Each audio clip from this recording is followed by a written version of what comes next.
जय हिंद दोस्तों, स्वागत है आपका। आज का टॉपिक है एसएससी मल्टीटास्किंग स्टाफ एमटीएस परीक्षा 7/7/2022 में इंग्लिश से पूछे गए प्रश्नों का। ये तीर्थ पाली में पूछा गया कोई प्रश्न है। पूरा वीडियो देखिएगा कि कौन कौन सा प्रश्न पूछा गया था। मैं यहाँ वहाँ की बातें नहीं करूँगा, डायरेक्ट पढ़ाऊँगा, क्योंकि मैं अगर लंबा बात करूँगा तो जो वीडियो 10 मिनट का होगा वो सीधे 20 मिनट का हो जाएगा। उससे अच्छा है कि कम समय में बढ़िया पढ़ाई हो सके। तो चलिए स्टार्ट करते हैं। तो पहला सवाल है कि select the option that will improve the underline part of the given sentence. यानी उस ऑप्शन को सिलेक्ट कीजिए, चुनिए जो अंडरलाइन पार्ट को इम्प्रूव कर देगा।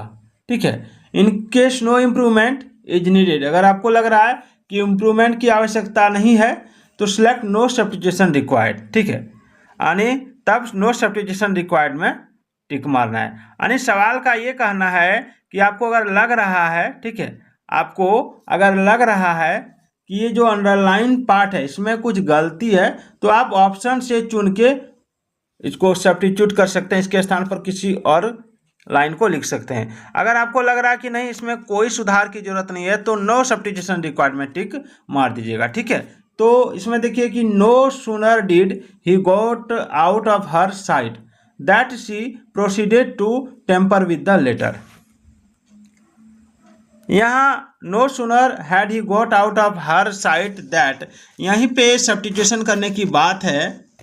तो एक चीज़ याद रखिए कि नो सूनर से वाक्य प्रारंभ होने पर इन बातों को ध्यान रखें कि इन्वर्जन का प्रयोग होना चाहिए और कंजक्शन के रूप में देन का प्रयोग करना चाहिए।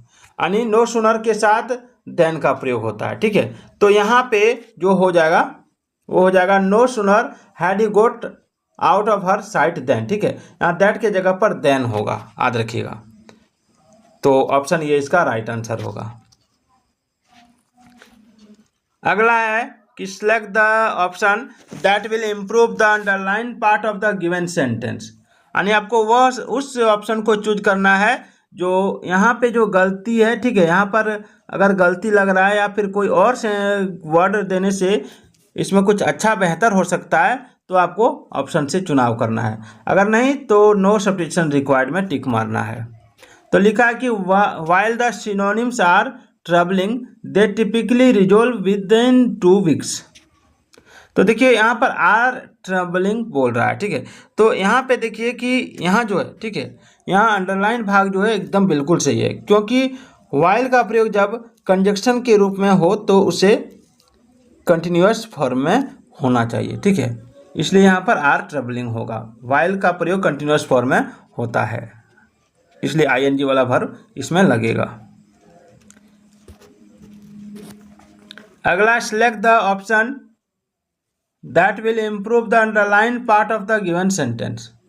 यानी आपको उस ऑप्शन को सिलेक्ट करना है, ठीक है, जो अंडरलाइन पार्ट को सुधार दे। ठीक है, अगर लग रहा है कि इसमें सुधार का जरूरत नहीं है, सब्स्टिट्यूशन का जरूरत नहीं है तो नो सब्स्टिट्यूशन रिक्वायर्ड में टिक मारना है। लिखा है I was thinking about buying an new vehicle. देखिए एन न्यू व्हीकल, यहाँ पे गलती क्या है, एन न्यू व्हीकल नहीं होता है, क्योंकि एन का जो प्रयोग होता है वो वोवेल साउंड के साथ होता है। ठीक है, वोवेल साउंड के साथ, वोवेल साउंड के साथ होता है और वोवेल अक्षरों के साथ होता है।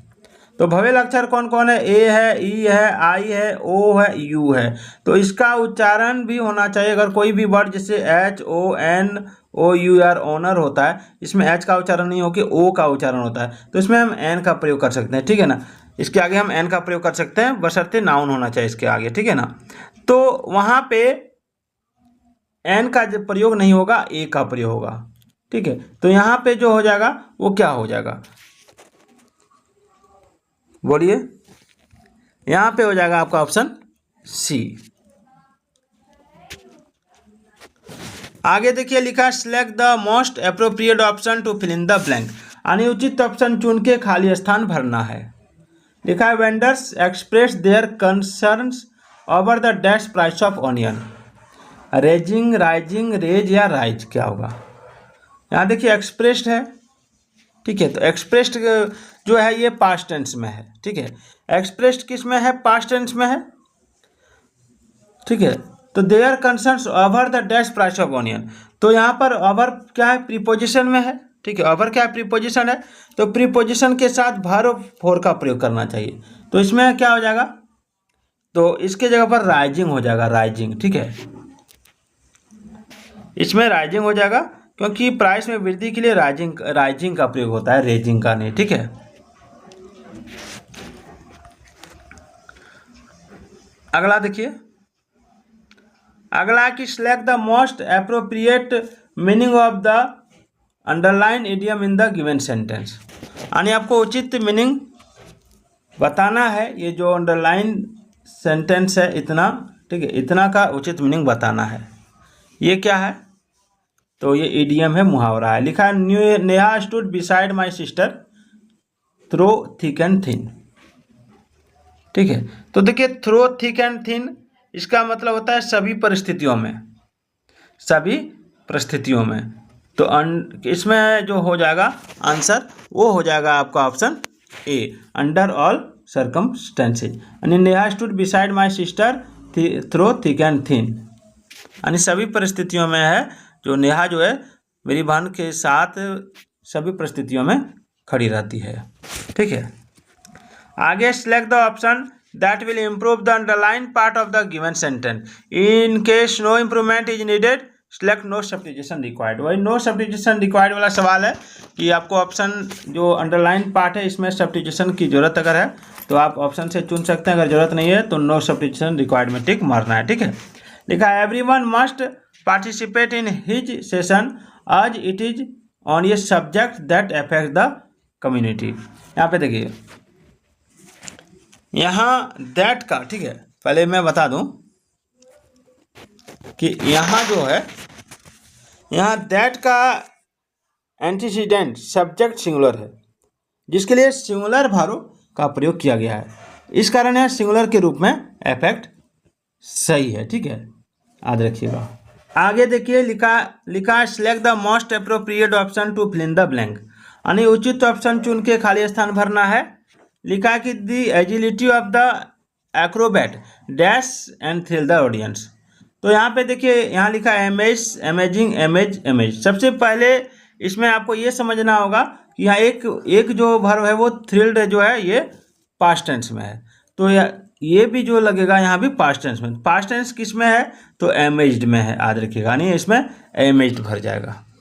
8वां नंबर सवाल है कि select the most appropriate option to fill in the blank. यहाँ लिखा है the garret where he lay at night had long been dash and a great number of mice had made their home in it. Garret एक खाली जगह होता है था, ठीक है, जहाँ पे where he lay at night, जहाँ पे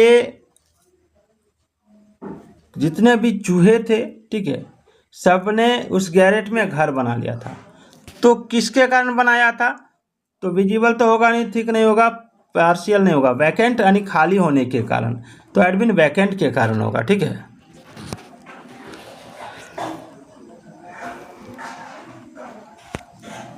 अगला select the most appropriate synonym of the given word.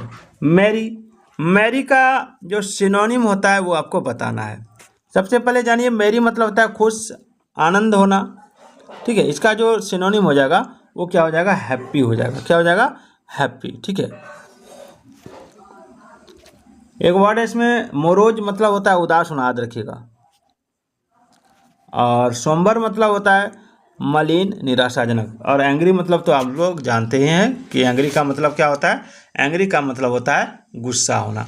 10 number सवाल देखिए, select the option that will improve the underline part of the given sentence in case no improvement is needed, select no substitution required. यानी no substitution required वाला सवाल है। लिखा है my mother look at Sinha and me with her mouth slightly open.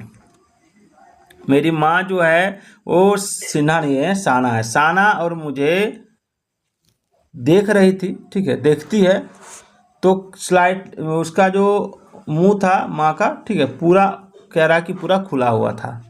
तो यहाँ पे क्या होगा, तो देखिए स्लाइट जो होता है, ठीक है, स्लाइट ओपन यहाँ का प्रयोग करना गलत है, ठीक है, यहाँ स्लाइट ओपन प्रयोग करना गलत है यहाँ पर, क्योंकि एडजेक्टिव एडवर्ब को क्वालिफाई नहीं करता है। एडजेक्टिव जो है वो एडवर्ब को क्वालिफाई नहीं करता है। ठीक है, तो यहाँ जो हो जाएगा वो हो जाएगा आपका,